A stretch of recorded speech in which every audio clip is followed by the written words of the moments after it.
Sebenarnya definisi mengenai tasawuf itu sudah banyak di beberapa kitab, ya, mulai dari Imam Al-Qushayri, Imam Ghazali, hampir semua sufi pasti mendefinisikan tasawuf. Tapi tasawuf itu sendiri ketika disimpulkan, yang oleh Syekh Abdurrahman As-Sulami, salah satu sufi besar sebelum Al-Qushayri, beliau sampai menyebutkan ada 2000 lebih definisi tentang tasawuf. Tetapi kalau disimpulkan, kemudian disimpulkan bahwa tasawuf itu adalah adab, soal adab.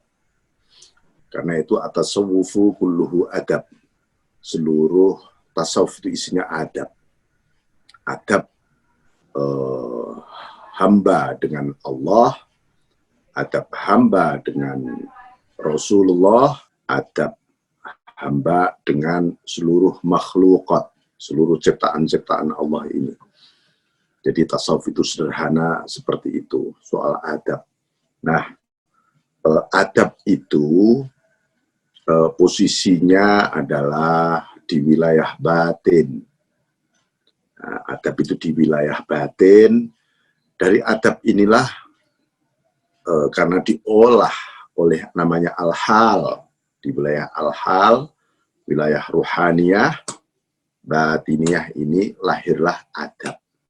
Maka Allah Subhanahu wa taala, Rasulullah SAW menyebutkan adabani Rabbi, Allah mendidik adab padaku, fahsana ta'dibi, sehingga adabku menjadi bagus.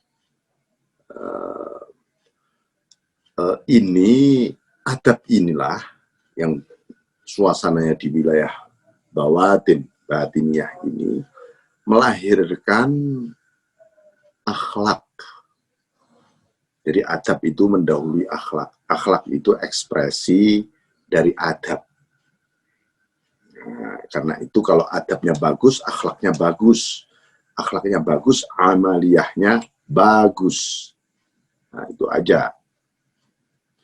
Jadi, nah, sufi itu adalah pelakunya.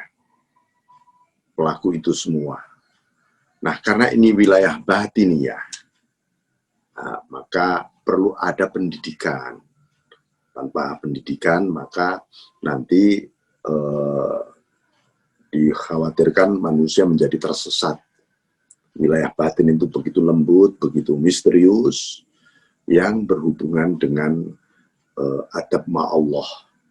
Terutama adab ma'allah itu ya adab merasakan bagaimana adabnya, menyadari segala hal itu datangnya dari Allah, kemudian bagaimana adab menuju kepada Allah, kemudian adab bersama Allah, lalu adab hanya untuk Allah, adab lillahi ta'ala, ini ada adabnya juga. Nah, itu dididik, yang pendidikan itulah yang disebut dengan thariqah. Ya, pendidikan, karena itu supaya apa? Supaya seseorang ini bisa riyadhatun nafs, mengolah jiwanya, mendidik jiwanya melalui tazkiyatun nafs, pembersihan terhadap diri. Setelah dibersihkan, lalu tathhirul qulub, yang ada di dalam diri, yang paling utama namanya al-qalbu, itu disucikan. Nah, maka kalau di Quran disebutkan innallaha innallaha yuhibbut tawwabin. Allah mencintai orang-orang yang taubat, itu orang-orang yang melakukan tazkiyatun nafs. Wa yuhibbul mutatahhirin. Nah, setelah tazkiyatun nafs ada tathhirul qulub, orang-orang yang menyucikan hatinya. Nah, itu ya. Jadi definisi tasawuf itu sangat sederhana. Jadi ini soal adab. Ribuan kitab tentang tasawuf, ini hanya soal adab.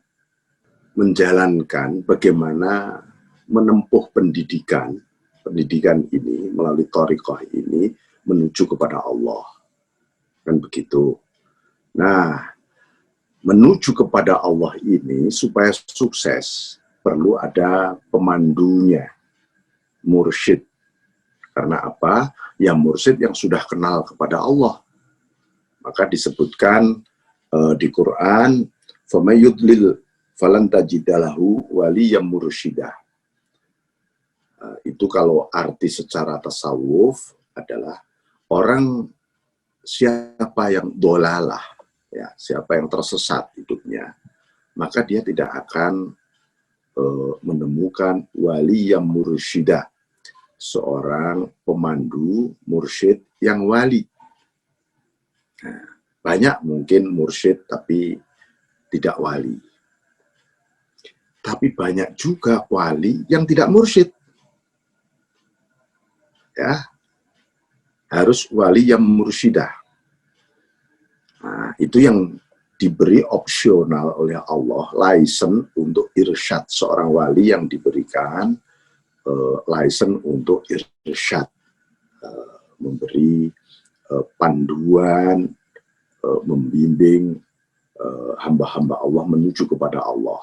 Atau yang diberi license oleh sang mursyid tadi untuk, oh si A muridnya misalnya, kamu boleh memandu A, B, C, D, kamu boleh, dan seterusnya.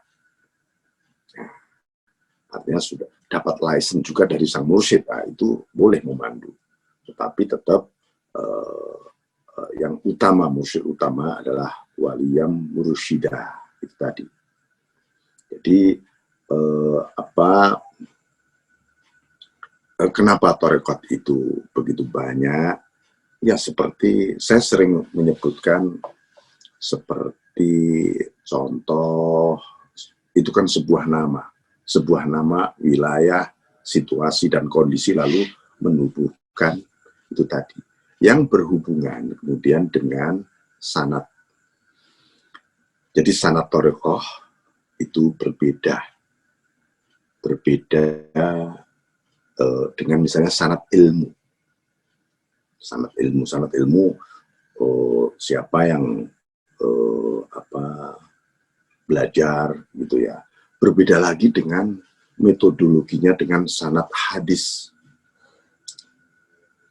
Nah, ini perlu difahami. Karena apa? Kenapa ada satu tarekat misalnya Naksabandiyah saja. Loh, Naksabandiyah kok di berbagai wilayah di dunia ini kok berbeda-beda.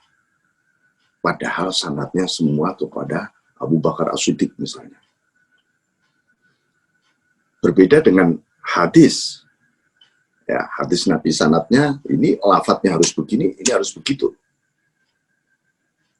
Ini hubungannya dengan soal pendidikan. Dan wilayah, ya boleh jadi begini. Seperti seorang mujtahid. Ya. Mujtahid itu, Imam Syafi'i punya guru, di atas Imam Asy-Syafi'i, Imam Malik misalnya. Tapi kok ijtihadnya berbeda. Soal sanad ilmu bisa begitu. Jadi soal sanad ilmu itu tidak harus plek sama persis cara pandangnya dengan gurunya. Hal yang sama di dalam sanad ruhaniyah yang di wilayah thariqah ini. Seorang mursyid yang wali yang mursyidah tadi, posisinya seperti mustahid. Tapi tidak beristihad seperti di dunia fikih ya. Tapi mujahadah ruhiyah. Itu yang mendapatkan banyak ilham al-kashfu anillah. Jadi mendapat mukasyafah dari Allah dan seterusnya. Nah itu. Ini yang supaya orang tidak saling mengklaim, ya saling mengklaim, oh kamu tarekohku lebih bagus daripada tarekohmu soalnya begini. Belum tentu, itu bukan begitu, ya. Jadi ibarat soto banyak, soto itu banyak mulai dari Banjar, Surabaya, Madura sampai Kudus sampai Betawi. Ya. Tapi soal soto, saya kira katakanlah ini kalau disebutkan ini sufi untuk kaum milenial, untuk anak muda, itu ya. Jadi begini saja, metodologi, ini soal metodologi mengenalkan tasawuf itu ala qadri uqulihim, ya, wal kullu ya'malu ala syakilatih. Katakan Muhammad, masing-masing sahabatmu, umatmu, ya'malu ala syakilati, mengamalkan menurut syakilah.